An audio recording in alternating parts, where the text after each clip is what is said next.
We have been commanded by Christ to pick up our cross.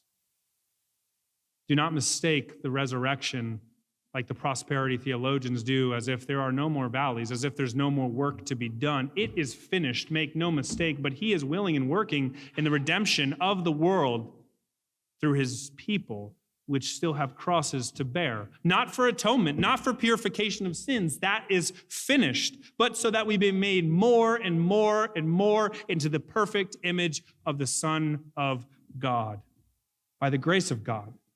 And this is mightily good news. The disciples of Jesus, they must go to new lands. They must cry out to the bones, the dead in their tombs, and they must, like the Lord, bear their own cross.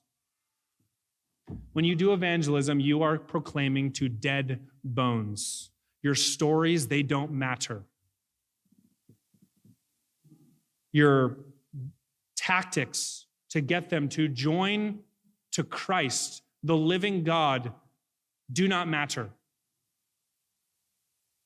When God comes to Ezekiel and he says, to the valley of very dry bones, he says, prophesy, say to them, and then God speaks. Tell them the word of God.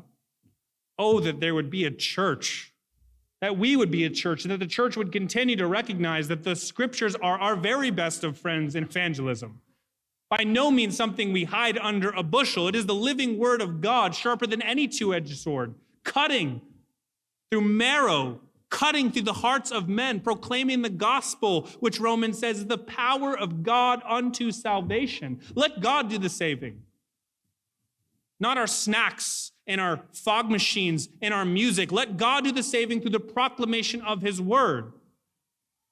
Give them a feast of his word and do it over a dinner, and let it be a glorious dinner. And be kind to them. Welcome them into your homes.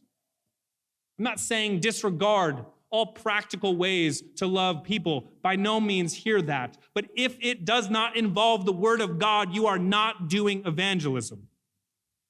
You are not obeying the Great Commission. Tell them who has authority in heaven and on earth, because they are trusting in an authority. They are trusting in a word, and let it be Christ, the risen King, or let them know they will be damned eternally.